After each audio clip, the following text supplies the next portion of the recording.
Hey, let's hear it for these Northside kids. Woo! Yeah. Well, it is a birthday celebration. February is the month that Northside began 50 years ago. And when Northside started is when the Chiefs were like, oh my word, we better win a Super Bowl. And then they did it again on our 50th anniversary. So that was nice of them to do that. And but we're celebrating 50 years, but because of all the construction and the chaos here, we're actually pushing that off to August to do that big celebration of 50 years for Northside. So yeah, get that on your calendars. It's going to be a fun day. There'll be stuff all day long that we get to do together and have a great time. And so we want to invite you to be a part of that. I want to begin today with a question. I want you to think about this, that when chaos comes into your life, chaos meaning when things start to feel like they're out of control and things seem to be mounting and adding up over and over, when chaos comes into your life, what do you feel? How do you feel about God? When the chaos comes, what are your thoughts about God?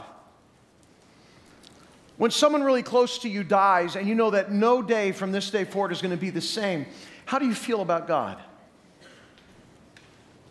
When there's an economic downturn and it's either because of just what's happening in society or there's a job loss or there's financial shortfalls or major expenses have come up that left you stressed and in debt, how do you feel about God? When mental battles come your way and you're dealing with anxiety and depression and betrayal and loneliness and discouragement, and it just feels like it just keeps you off balance, how do you feel about God?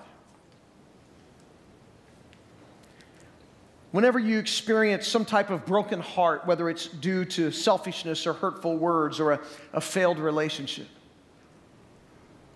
when things don't seem to be going your way, how do you feel about God? I remember reading about Rabbi Kushner, and he had just this incredibly sorrowful time in his life. His son Aaron suffered from the premature aging disease. It's called progeria. He died just 2 days after his 14th birthday. And Rabbi Kushner obviously was dealing with the tragic loss of his son and the grief that accompanies that. And he wanted an answer why his son died and suffered so tragically. And as he wrestled with that in his own life, here's the conclusion that he came to. He wrote these words down in a book, a best-selling book, When Bad Things Happen to Good People. And here's what he concluded. God can't do everything. And we need to recognize his limitations and forgive him for not making a better world. And he concluded his book with this question. Are you capable of forgiving and loving God even when you found out he's not perfect? Are you capable of loving and forgiving God even when you find out he's not perfect? And he's got limitations. And he can't do everything. When he went through his own chaos in his life, this was the conclusion that he came to. A diminished view of God, where God is not all-powerful or all-sovereign. And then through his writings, he begins to perpetuate this idea, which is a flawed idea. But when we go through pain or hardship or struggle, how do you feel about God? What do you think about God? Where does your mind go as it relates to God? Do you think he doesn't care, or he's not interested, or he's not able, or he just can't do it?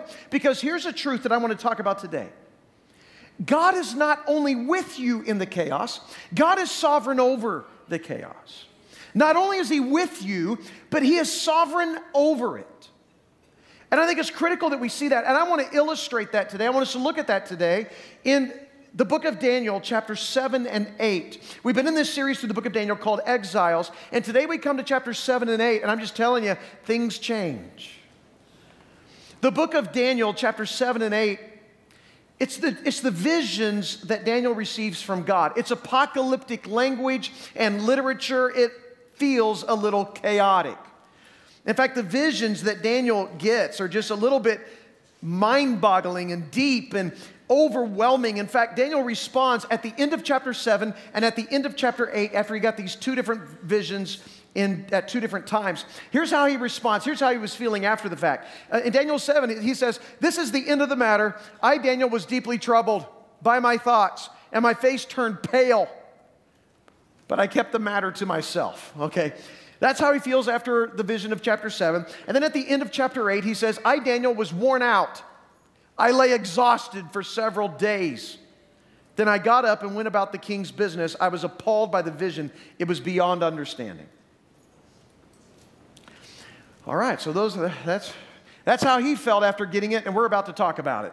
That's probably how you'll feel after this too. A little overwhelmed. Have you ever felt overwhelmed? I have. You know, sometimes there's a good kind of overwhelmed. You know, like what happened to me last weekend when we went on vacation and got away for a few days. We went to Kansas City. We were on our way up there to a tournament that my daughter was playing in, and it was Saturday.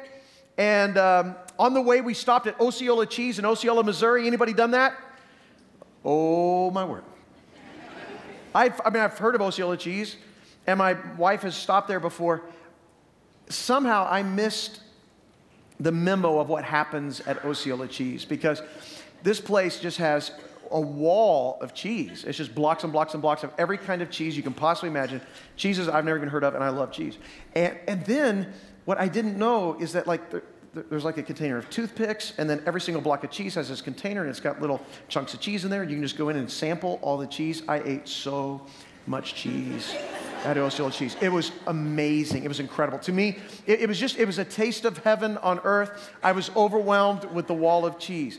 And we only had like 20 to 30 minutes, and I thought that would be plenty of time to go to Osceola Cheese. And I found out that is, you need like 3 hours is what you need at Osceola Cheese. So we'll be, changing our timelines in the future. I was just overwhelmed with how awesome this was. There's good kind of overwhelm, and then there's the kind of overwhelmed that makes you lay in bed for days on end, like what happened to Daniel, when you're just overwhelmed. I've had that too. Even within the last couple months, I've had days when you're just like, I don't know if I've got the mental capacity or the emotional energy to deal with one more thing, right? Haven't you had that before? I got no more margin to give. I'm done. I'm done. This day's done. I'm done today. And you're tired and you're exhausted and you're worn out, feel overwhelmed. That's how Daniel feels in this moment. And maybe why Jesus told his disciples on one occasion, "There's so much more for me to tell you." And I picture him leaning in going, "Oh, tell us. And he's like, "So much more than you can handle at this time." I did this once before for Daniel, and it did not go so well. Because sometimes when you feel like you're drinking out of a fire hydrant, which is what happens to Daniel here, and I feel like if you're not familiar with Daniel 7 and 8, that's probably how you're going to feel today a little bit. It's just like, whoa, what just happened? Because it's apocalyptic language and literature, and there's so much going on, and there's symbols, and there's these beasts, and all kinds of crazy stuff happening, and it's 553 BC, and I just want to quickly just kind of describe what he experiences, what he sees, and I think somehow as we go through this, we're going to begin to see that, when you are going through the chaos, you need an accurate picture of who God is. And in 553 BC, Daniel sees 4 great beasts. This begins in chapter 7, and they're coming up out of the Great Sea, which Great Sea at that time would mean like the Mediterranean Sea. The waters are churning. It's chaotic. It's restless. The wind is blowing. These beasts are coming out of the earth, out of the sea. And Daniel is told that they represent the great world empires of history. It sounds like Nebuchadnezzar's dream in Daniel chapter 2 with the image of gold. If you remember that image with the gold, the silver, the bronze, maybe you remember that if you happen to be here. And Daniel tells us this is what he experiences, because if we were to skip down to verses 15 through 18, we read this: "I, Daniel, was troubled in spirit, and the visions that passed through my mind disturbed me. I approached one of those standing there and asked him the meaning of all this. So he told me and gave me the interpretation of these things. The 4 great beasts are 4 kings that will rise from the earth. But the holy people of the Most High will receive the kingdom and will possess it forever, yes, forever and ever." So right there you get the summation of it all. We got 4 kingdoms, 4 beasts coming out of the earth. And then there's going to be this other kingdom, the kingdom of the holy people of God, that will last forever and ever. And when you read about these four kingdoms, we're going to put this picture up here, this statue and these beasts, because they all correlate. Chapter 7, you can see these empires, these kingdoms represented in the image from Daniel chapter 2. And so I'm just going to talk about these really quick. The first one that Daniel sees, this beast, is like a lion, and it has wings of an eagle. Dreams can be so weird. Vision's so weird. But there's meaning in this one. This winged lion is equivalent to the head of gold that we find in Daniel chapter 2. It represents Babylon. And it makes sense that they would use a winged lion to represent Babylon, because Babylon had sculpted winged lions guarding the palaces of Babylon. It was something they would have seen around them. And Daniel, in his vision, sees that the wings are plucked from the lion, and a human mind is given it, and it goes up on 2 feet in human form. And you're left wondering what all this means. Well, the winged lion is the equivalent to the head of the gold, which is Babylon. And we know that the Neo-Babylonian Empire in its later stages was less aggressive and more humane. That likely could have happened because you may remember when Nebuchadnezzar was humbled, he became insane because he refused to acknowledge the Most High God. God gave him into insanity for a period of time. When Nebuchadnezzar came back from that and was restored back into power, he did not lead his armies in any more battles after that time. This is probably describing that. And so he sees a lion with eagle wings. And then Daniel sees a beast like a bear. And this bear is lopsided on one side, and it has 3 ribs in its mouth between its teeth, and it's told to go and eat and devour flesh. The bear is the equivalent to the chest and the arms of silver that we saw in the image in Daniel chapter 2. It's the Medo-Persian Empire.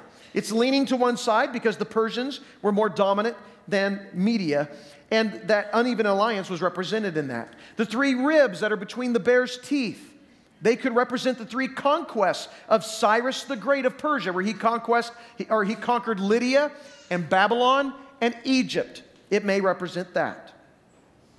And then Daniel saw another beast come out of the sea. So we've got a lion, we've got this bear, and now we've got a leopard with 4 heads and 4 wings on its back, and it's given authority to rule. This leopard is like the belly and the thigh of bronze that we saw in the image, which represented the Greco-Macedonian Empire, which Alexander the Great founded. And the 4 wings represent the swiftness with which it moved. The 4 heads likely represent the 4 major territories of Alexander's kingdom, or it could be the 4 Hellenistic the monarchies that ruled. They were generals of Alexander after the fact. So we have this leopard with 4 heads. And then there's this 4th terrifying beast. It's not given anything specific. It just says this beast had iron teeth, it had 10 horns, and it had 1 horn rising up. And the teeth of iron, as it describes it, coincide with the iron legs of this statue of chapter 2. It points to Rome. Everything in it does is its iron teeth crushed people, devoured its victims. Others were trampled under its feet. It had 10 horns. 10 was representative of the number of completeness.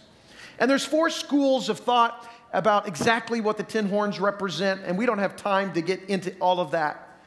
But it's safe to say that the 10 horns are representing the 10 kings or kingdoms which arose out of the old Roman Empire, which is what this beast represented. Embraced in that symbol could be all the worldly powers that have dominated the political scene since the fall of Rome in 476. It has 10 horns, and among those horns grows up a little horn. And this little horn had eyes like a man, and it made great boasts with its mouth. In other words, it seems that this little horn is not necessarily a kingdom, an empire, it's a person.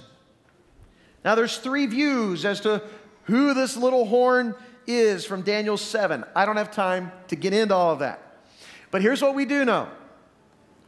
This little horn is anti-God, and it speaks out boastfully against the Most High God. It wears down the saints of God.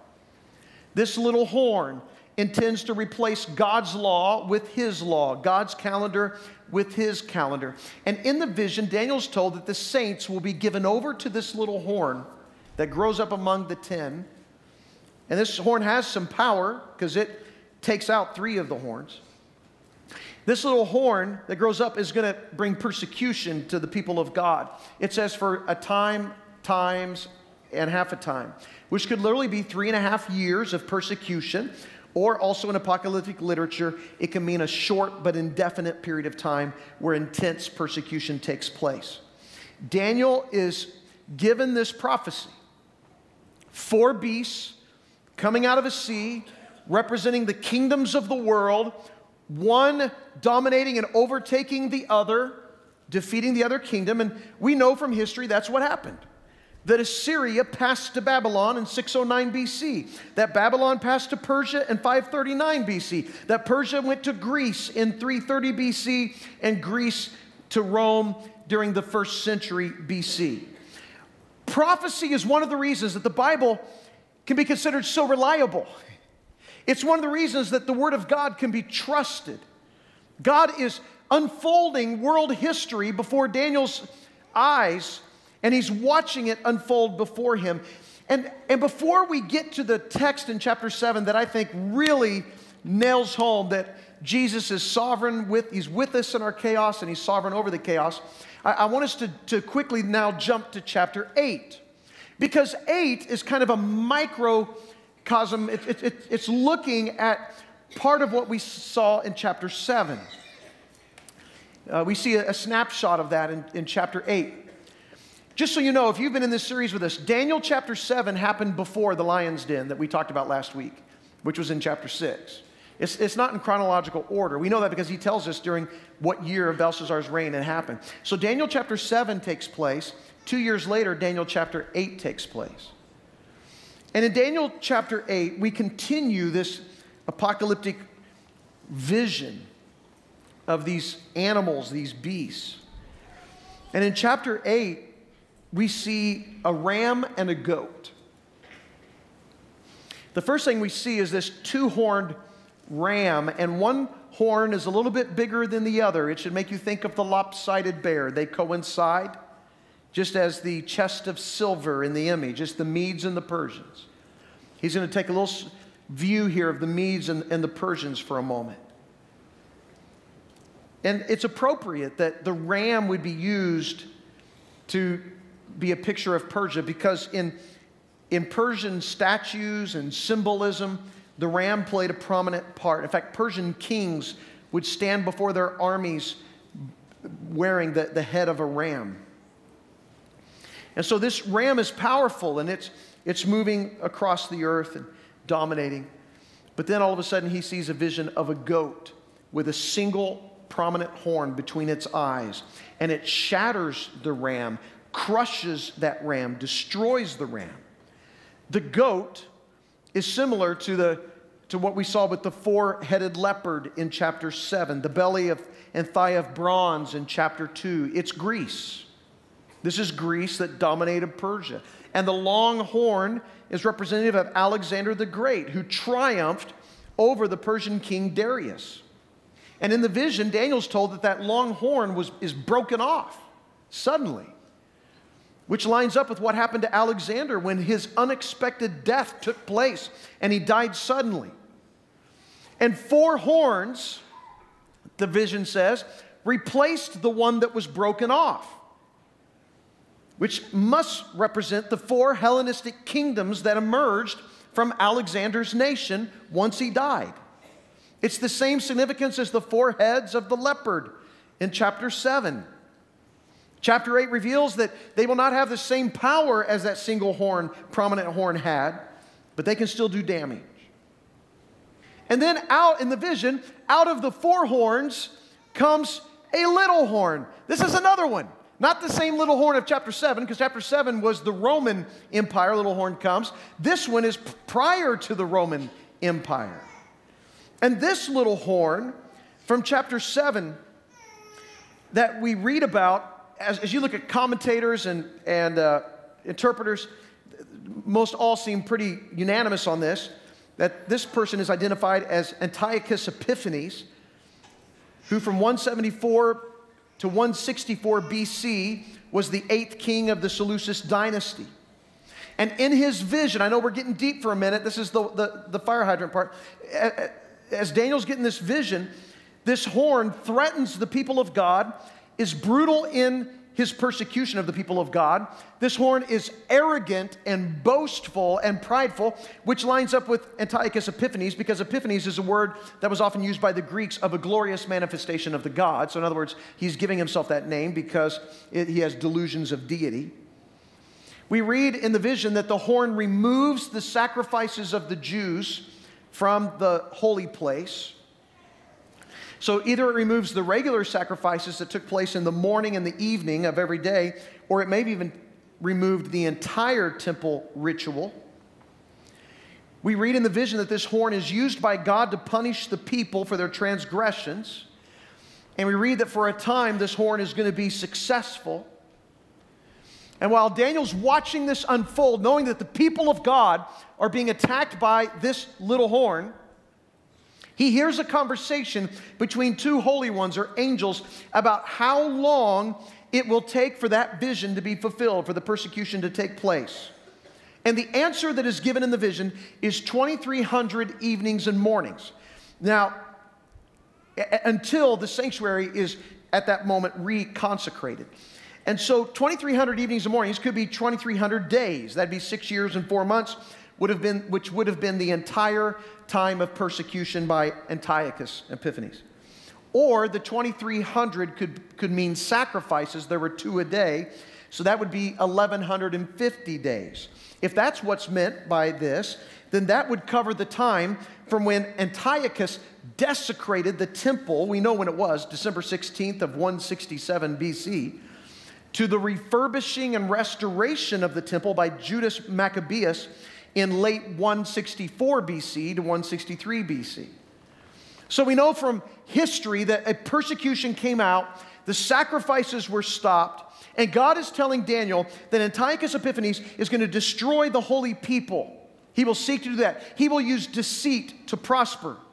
He will take his stand even against the prince of princes, which means against God himself. And just when Daniel's thinking, this is crazy, this is chaotic, this is out of control, who can stop him? Then Daniel is told this in verse 25 of chapter 8, yet he will be destroyed, but not by human power, a different kind of power. I wonder whose power will do that. I wonder who has the power. I wonder who has the sovereign power, the sovereign control to be able to eliminate the one who is coming after his people. God can do that.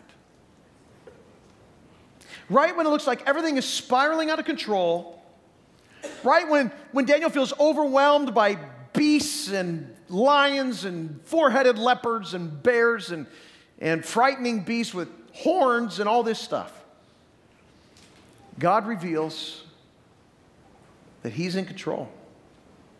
And Daniel is ushered up into a heavenly courtroom. And I want to read about it. I want us to read it together. It's in Daniel chapter 7 and verses 9 through 10. And Daniel says this, as I looked, thrones were set in place, and the Ancient of Days took his seat. That's God. The Ancient of Days took his seat. He's seated on the throne. All this craziness and chaos is going on. God's not worried. He's like, oh no, what happened? What happened? He's seated. He's chill.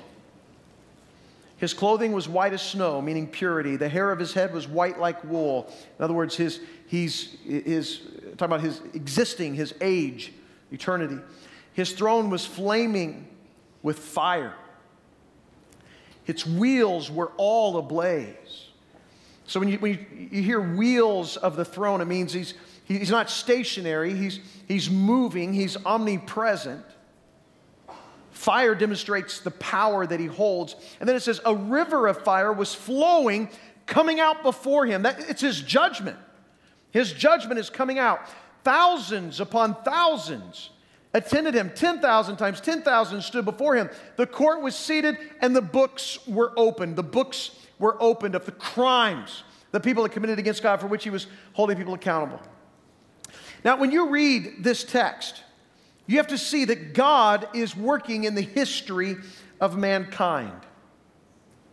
And what we read next in Daniel 7, verses 13 through 14, Daniel says, "In my vision at night I looked, and there before me was one like a son of man coming with the clouds of heaven, and he approached the Ancient of Days and was led into his presence." Can you think of anybody who went by the name Son of Man, who would have ascended up to the throne into the presence of God? I mean, this is like the ascension of Jesus coming right into the throne of God. Jesus was called that, the Son of Man. He was given authority, glory, and sovereign power. All peoples, nations, and men of every language worshiped him. His dominion is an everlasting dominion that will not pass away, and his kingdom is one that will never be destroyed. What Daniel is allowed to see in this moment, going clear back to 550 years before the birth of Jesus, basically, is he is allowed to see Jesus in all of his sovereign glory and might and power, the one who ascends up, the Son of Man. You know, Jesus' favorite term for himself was Son of Man. 80 times in the Gospels he uses the word Son of Man. 79 of them he's referring to himself. That was his favorite term. Perhaps to a Greek it might, to them, or a Gentile, may emphasize his humanity, but to a Jew who knew the Old Testament, like Daniel 7, like we just read, they knew he was calling himself God. The one who was sovereign, worshiped by all people, at the throne of God in heaven. This is Jesus. And God reveals to Daniel that Jesus has a kingdom and it's universal. Jesus has a kingdom and it's everlasting. Jesus has been given authority and sovereign power, and all people are going to worship him. His dominion is an everlasting dominion. His kingdom will never be destroyed. That's a different kind than the four we just read about, because every one of them were destroying each other as they came along the way. But this kingdom will never be destroyed. This kingdom of Jesus is an everlasting kingdom. What does this mean? What's all this mean? Here's what it means. Jesus is with you in the chaos. And Jesus is sovereign over it. When it doesn't add up to you or make sense to you, and you look at life around you and it's chaotic and crazy, you better know Jesus is sovereign over it. He's with you in it. It may look bad now. It may feel bad now. It may be overwhelming right now. It may be confusing right now. You may not know the end of the story, but Daniel 7 says you do know the end of the story. You may not know how this is going to play out in your life, but you do know how it's going to play out once and for all, because God is revealing it to us so that we can see that Jesus is with us in our chaos. He is sovereign over the chaos. He triumphs in the end, so you can trust him. You can believe in him. And God gives Daniel just this sneak peek into what's going to happen. After this king in Daniel 7, after this little horn arises from the Roman Empire and wreaks havoc on God's people. Because here's what God said to Daniel. He says, "But the court will sit, and his power will be taken away and completely destroyed forever." This is the little horn of chapter 7. "Then the sovereignty, power, and greatness of all the kingdoms under heaven will be handed over to the holy people of the Most High. His kingdom will be an everlasting kingdom, and all rulers will worship and obey him." Everybody must submit to the kingdom of Jesus. And here's what we learn, that in the middle of political upheaval, in the middle of international war, in the middle of transfer of power from one kingdom to another, in the middle of destruction of world powers and chaos and confusion, even personal chaos, there's two guarantees when it comes to world news and world history. And the guarantees are this. Number one, history is under the ultimate control of God. Think about just this book of Daniel. In Daniel chapter 1, verse 2, we read that God handed over and delivered his people into the hands of captivity to the Babylonians. Wait, who did that? You mean sometimes when bad things happen, that God's not only allowing it, but it could be that God's directing something? God was in control. He was directing it. He did that so that his people would come back to him. They were lost. In Daniel 7:4, it says that a beast is made to stand. Well, who made it to stand? And in verse 5, that beast is told to devour flesh. Who's in charge here? In Daniel 7:9, the Ancient of Days takes his seat. No one gave it to him. He took it. In Daniel 8:19, God says, I'm going to tell you what will happen. Who knows what will happen in the future? In Daniel 8:24, Antiochus becomes strong, and the text says, but not by his own power. You mean God would actually let someone rise to power who may not be a very good person? He was but a tool in the hand of the Almighty God. And while it looked like he was getting to reign freely, then we read that God brought him to an abrupt end, and he acted with divine judgment for his wickedness. God's in control of history. And number two, eventually, righteousness triumphs over evil. It doesn't always feel like it right now, but God and his people win. So why would I take the time this morning to talk about world history, four kingdoms, apocalyptic literature, beasts? It's because when I see people going through pain and chaos, sometimes I see people who think God's not coming through for them. God is powerless. God doesn't care. And they're filled with anxiety and fear and uncertainty, and they start to question if God even knows what he's doing on the world stage. And I want you to see through the lens of history that Jesus is with you in the chaos. He's not abandoning you. And he is in sovereign control over that chaos. Nothing's going to be a surprise to him. And that when you understand who God really is, instead of thinking of him less and diminishing him in your mind, you can actually have your faith strengthened. Your heart can be emboldened. Your hope can be made even more secure when you know who Jesus is. And he wants to do that in your life. I don't know if you know Kendra Zahn Freeman in our Northside family here, but she shared her story with me, her testimony with me, and I want to read this to you. To me, a great, powerful example of what happens when Jesus enters in a powerful way to your life, and especially in the chaos. She said, my whole life I've let worry and anxiety consume me. The short story is that I had a very traumatic birth experience with Briar, so after the day when I experienced the fear of potentially losing my baby and the fear of having an emergency surgery, I went to a very dark place. My mind slipped into this place where I was convinced that because this one bad thing happened to me, that this one fear came true, all my other worries and fears were capable of coming true also. It's hard to explain, but it was very consuming. I had flashbacks to the whole thing, and instead of being joyful that God brought us both safely through it, I was mad that it even happened.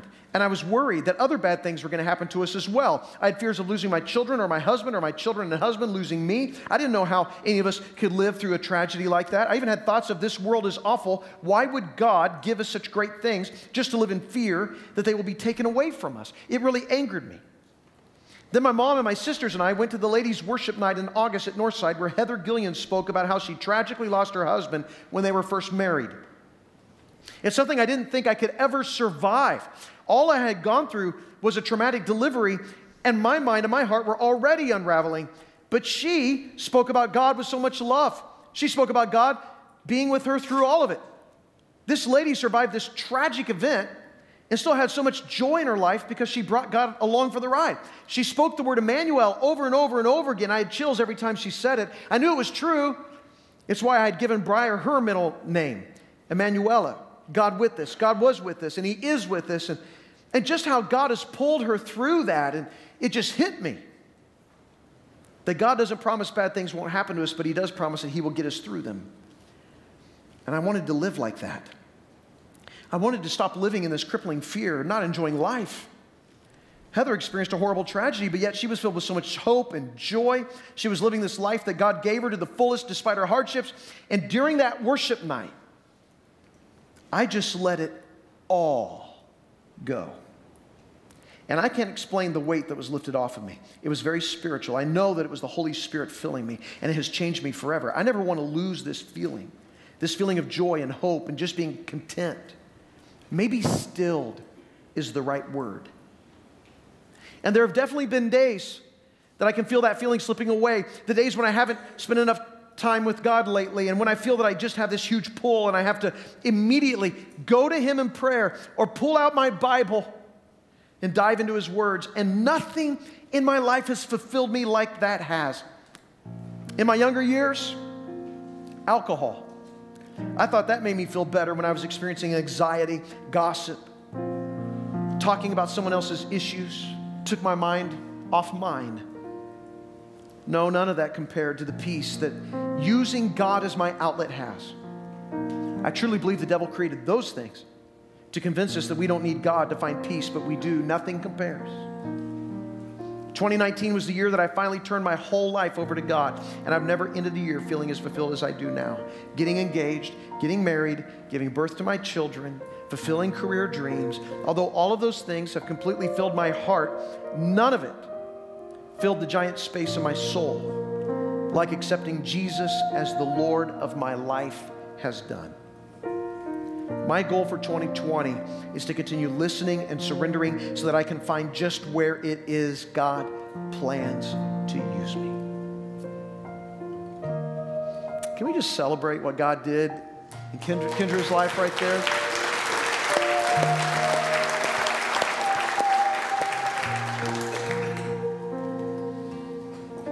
This is the peace. This is the confidence. This is the trust. This is the faith and the belief that we want to have in a chaotic world where things happen that are outside of your control. It's that it may be out of mine, but it's not out of God's.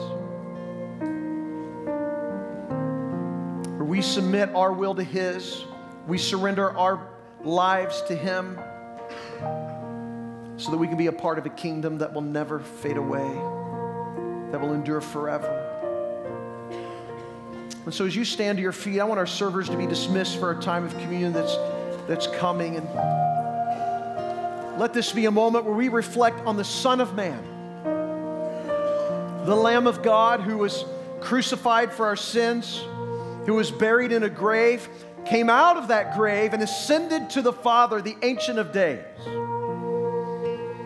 who is almighty, all-powerful, who not only can save us from our sins, but He will take us all the way to glory. May we follow Him with the new resolve. May we live for Him and remember Him as we take of the bread representing His body broken for us and drink of the cup, the fruit of the vine, to remember His blood poured out for us. Let's do this in remembrance of Him. Let's sing together.